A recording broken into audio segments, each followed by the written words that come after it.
Il pensait juste traverser la montagne. Mais ce qu'il a trouvé dans la neige a bouleversé toute sa vie. Une mer gelée, debout dans le silence, refusant de bouger.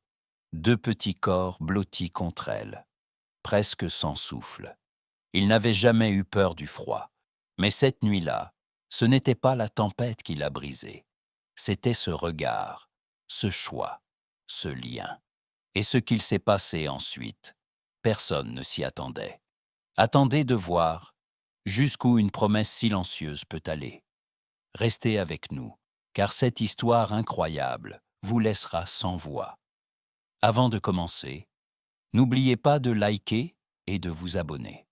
Et surtout, je suis curieux. D'où nous regardez-vous? Indiquez votre pays dans les commentaires. J'adore voir jusqu'où voyagent nos histoires. Le vent frappait les vitres comme des poings invisibles, hurlant dans la nuit avec une rage ancienne. La neige ne tombait pas, elle tranchait. Chaque flocon, un éclat de verre porté par une colère que même les montagnes semblaient craindre. La route n'était plus qu'un ruban effacé, mangé par le blizzard. Mais il continuait à avancer, les mains crispées sur le volant, les yeux fixés droit devant, comme s'il cherchait autre chose que la sortie de ce col. Il ne fuyait pas la tempête, il fuyait les souvenirs, ceux qui s'étaient imprimés derrière ses paupières, bien après que les cris aient cessé, ceux qu'on ramène du combat sans jamais les déballer. Il n'avait jamais parlé de ce qu'il avait vu. Il avait appris à ranger la douleur dans des coins sombres de sa poitrine, à respirer doucement, à survivre dans le silence. Le chauffage de la vieille Jeep soufflait fort, mais il ne sentait pas vraiment la chaleur. Ses pensées étaient ailleurs. Une photo chiffonnée dans la boîte à gants. Un prénom qu'il n'avait plus prononcé depuis des années. Une promesse murmurée à un corps froid. Il roulait, pas vers un endroit, mais pour ne pas s'arrêter. Et puis, quelque chose. Là, à droite. Il freina brusquement. Les pneus glissèrent, mordirent la glace. Il plissa les yeux. Les essuie-glaces luttaient contre la neige dense. Une forme, presque invisible, immobile. Au bord de la route, entre deux congères, une silhouette se détachait à peine du paysage, blottie, accrochée au sol comme une ombre qui refusait de disparaître. Il ne savait pas encore ce qu'il voyait, mais il sentit, dans ses tripes, que ce n'était pas une illusion. Il coupa le moteur. Le silence tomba, épais. Seul le vent persistait, grinçant entre les portières. Il resta assis un instant, le cœur étrangement lourd. Quelque chose dans l'air venait de changer. Quelque chose de fragile venait de croiser son chemin. Ses bottes s'enfoncèrent dans la neige jusqu'aux chevilles. Le froid mordit aussitôt ses jambes à travers le tissu humide. Il claqua la portière derrière lui, doucement, comme pour ne pas troubler un équilibre qu'il sentait fragile. À chaque pas, la tempête lui fouettait le visage, mais son regard restait fixé sur cette silhouette recroquevillée à quelques mètres. C'est là qu'il la vit. Pas un rocher, pas une ombre, une chienne. Un grand berger allemand, figé, le pelage couvert de givre, le souffle à peine visible dans l'air glacé. Et contre elle, nichés sous son ventre, deux petits corps tremblants, des chiots, minuscules.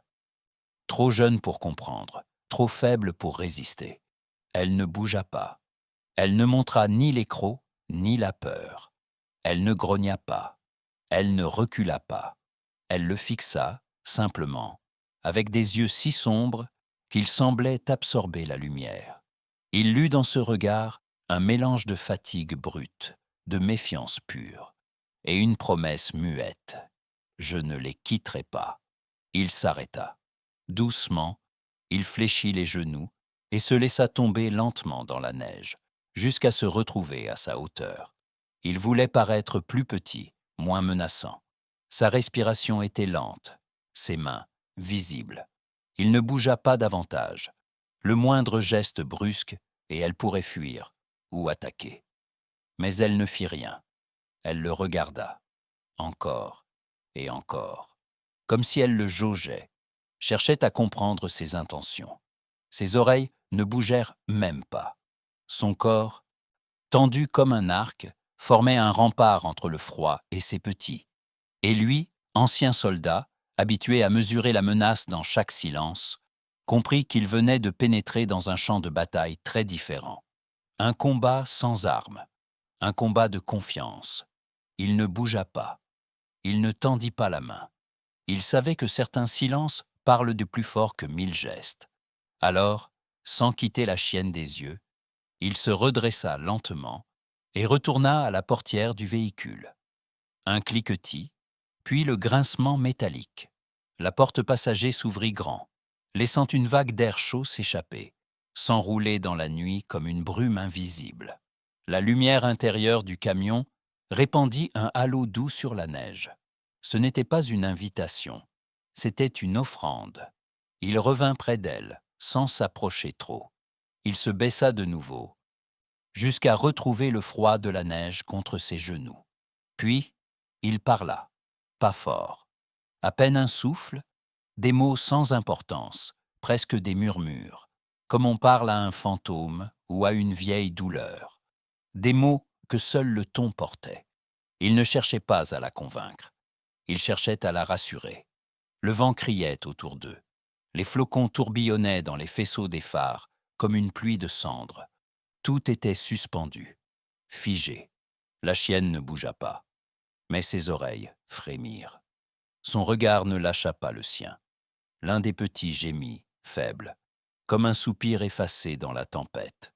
Elle tourna légèrement la tête vers lui, puis vers le camion, puis de nouveau vers l'homme. Et là, il le vit, ce minuscule tressaillement, ce balancement presque imperceptible de son poids, une hésitation, une faille dans sa posture rigide. Elle bougea, 1 centimètre, puis un autre, pas vers lui, mais pas non plus en arrière. Elle luttait, entre la peur et la nécessité, entre l'instinct et l'épuisement. Et lui attendait, sans bouger, sans forcer, avec cette patience que seuls les cœurs brisés apprennent un jour à maîtriser. Le temps semblait ne plus avancer. Puis, dans ce silence tendu, un petit corps glissa. L'un des chiots tenta de se redresser. Ses pattes tremblèrent, trop frêles pour le porter. Il bascula doucement contre le poitrail de sa mère, sans un cri, sans résistance, juste un abandon fatigué. Ce fut presque imperceptible, mais cela brisa quelque chose. La chienne inspira brusquement. Son corps se raidit, puis se pencha davantage sur ses petits. Elle les rapprocha contre elle, comme si elle pouvait leur transmettre de la chaleur, par la seule force de son cœur. Ses yeux quittèrent l'homme pour se poser sur la porte ouverte, d'où s'échappait encore cette lumière douce, cette promesse de chaleur. Elle n'avait pas choisi de lui faire confiance. Elle avait choisi de ne pas laisser mourir son enfant. Elle avança, un pas, puis un autre, lentement, prudemment. Chaque mouvement semblait peser 1 tonne. Lorsqu'elle posa une patte à l'intérieur du véhicule, elle s'arrêta net, prête à reculer au moindre danger. L'homme ne bougea pas. Il la regardait, retenait son souffle. Il tira doucement une couverture épaisse de l'arrière du siège. Aucun geste brusque. Il la déplia sur le sol du camion, laissa le tissu toucher la chaleur, avant de s'éloigner d'un pas, comme s'il déposait quelque chose de sacré.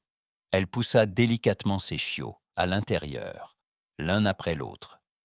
Les petits roulèrent maladroitement sur la couverture, leur respiration courte, leur corps enfin enveloppé. Ce n'est qu'alors qu'elle entra à son tour. Elle se coucha aussitôt. Son corps se referma autour d'eux, cercle parfait, rempart vivant. Même ici, même au chaud, ses muscles restaient tendus, ses yeux ouverts, vigilants. Elle n'avait pas baissé la garde. Elle avait simplement déplacé le champ de bataille. Il referma la portière en silence. Le bruit du loquet, qui se verrouille, sembla couper net le hurlement du vent. Le monde extérieur n'existait plus. Il ne restait que le souffle chaud du moteur et le battement trop rapide de son propre cœur. Il regagna lentement le siège conducteur. Ses doigts tremblaient sur le volant. Pas à cause du froid, pas vraiment. Il inspira, longtemps, profondément. Mais l'air ne suffisait plus. Une pression ancienne lui montait à la gorge, brutale, familière, mais depuis trop longtemps contenue. Il baissa la tête, posa son front contre le cuir du volant. Et là, dans cette chaleur nouvelle, dans ce refuge fragile au milieu de la neige, quelque chose céda. Il n'avait pas pleuré pour ses frères tombés, pas pour ses blessures, pas même pour ce qu'il avait perdu à son retour. Il avait appris à endurer, à se taire, à porter. Mais ce soir-là, ce n'était pas la guerre qui le rattrapait, c'était la tendresse. Il sentit d'abord un souffle, puis un frôlement humide contre sa botte. Il leva les yeux, lentement. Un des chiots, minuscule, incertain, avait rampé jusqu'à lui, sa petite truffe froide appuyée contre le cuir. Il ne demandait rien. Il était juste là, présent. Et ce simple geste, ce contact pur, fit voler en éclats tous les murs qu'il avait construits. Les larmes lui vinrent, sans prévenir, silencieuses, brûlantes, comme si ce petit être, sans le savoir, venait de tendre la main à un homme que personne n'avait touché depuis des années. Il ne savait pas ce qu'il ressentait exactement, mais il savait une chose, il n'était plus seul dans ce camion. La neige recouvrait la route comme un drap tiré sur un monde endormi. Le moteur ronronnait faiblement. Chaque mètre gagné semblait arraché à l'hiver lui-même. Il conduisait lentement, presque prudemment, les phares déchirant à peine le voile blanc devant lui. Ses mains étaient fermes sur le volant, mais son esprit, lui, dérivait. Il jetait des coups d'œil fréquents dans le rétroviseur, juste pour s'assurer, pour vérifier que la chienne était toujours là, qu'elle respirait encore, qu'elle n'avait pas disparu comme un mirage. Son regard croisait parfois le sien, furtivement. Il n'y avait pas encore de confiance, mais il y avait une présence, une reconnaissance muette. Cela faisait des années qu'il n'avait plus rien protégé d'aussi fragile. Et quelque chose en lui bougeait, doucement, une responsabilité, une promesse sans mots. Le chiot qui s'était aventuré à sa botte était retourné contre le ventre chaud de sa mère. Ils étaient maintenant tous trois blottis dans la couverture, à l'abri du vent, du froid, et peut-être du monde entier. Il pensa à cette petite clinique vétérinaire, dans une bourgade qu'il avait traversée autrefois. Il ne se souvenait plus du nom du vétérinaire, juste de son regard calme, et de cette phrase qu'il avait dite presque en plaisantant. Alors qu'il soignait un chien errant, trouvé près d'un dépôt militaire. Ceux qu'on ramasse sur la route deviennent parfois les plus fidèles. Il serra la mâchoire. Il n'était plus ce soldat de l'époque, mais il était encore capable de tenir une promesse. Le camion avançait, lentement. Chaque virage était une lutte, mais il avançait. Et derrière lui, dans la chaleur tremblante de l'habitacle, 3 vies s'accrochaient à la sienne sans le savoir. La ville était endormie. Les lampadaires projetaient des halos pâles sur les trottoirs gelés. Il s'arrêta devant la petite clinique vétuste, les warnings du camion clignotant encore dans la nuit. Il descendit précipitamment, enroulant les chiots dans la couverture comme un trésor fragile. La chienne suivit, le museau bas, les pattes hésitantes, mais déterminées. Il monta les 3 marches d'un bond et frappa.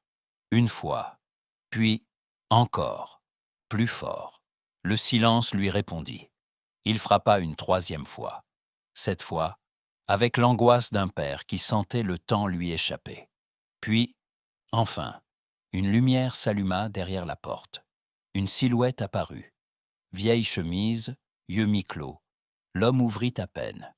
Mais dès qu'il vit les chiots blottis et la mère tremblante derrière, tout sommeil disparut. Aucune question, aucun mot inutile, juste un geste de la main. Entrez. La chaleur de la pièce les enveloppa immédiatement. Le vétérinaire s'agenouilla près de la mère, sa main sûre et douce. Il posa un stéthoscope, ouvrit doucement la couverture, vérifia chaque battement, chaque souffle. Le soldat resta en retrait, debout, figé, les bras ballants. Il ne savait pas quoi faire de lui-même. Les heures passèrent sans qu'il les sente. Le bruit des instruments, le souffle des lampes chauffantes, un bol d'eau tiède, des gestes lents, précis, puis, enfin, un frémissement. Le plus petit des chiots remua, légèrement, puis un autre, et un autre. La mère leva la tête, pour la première fois depuis des heures. Et dans ce mouvement fragile, il y eut quelque chose de pur. Elle s'approcha de lui, s'assit lentement, et posa son museau contre le dos de sa main. Pas pour réclamer, pas pour quémander, juste pour dire merci. Et cette fois, il ne détourna pas les yeux. Le jour se leva lentement, comme s'il n'osait pas déranger la paix fragile qui s'était installée. La tempête était passée. Le ciel, encore pâle, laissait filtrer quelques traînées roses entre les nuages éparpillés. Dans la petite clinique silencieuse, l'homme s'était levé, prêt à repartir. Il avait mis sa veste sans bruit, regardant une dernière fois les chiots endormis sous une lampe chauffante. Mais la chienne, elle, ne bougea pas. Elle resta là, assise près de lui, les yeux posés sur la porte, comme si elle attendait quelque chose. Le vétérinaire revint, un café tiède à la main, les traits fatigués, mais le regard clair. « Ils vont s'en sortir, dit-il doucement, de justesse. Quelques minutes de plus et... » Il ne termina pas sa phrase. L'homme acquiesça, le regard embué. Il s'agenouilla alors, lentement, à hauteur de la chienne. Sa main effleura son flanc. Elle ne recula pas. Il se pencha, approcha son front du sien, comme un secret chuchoté entre deux âmes qui se reconnaissent.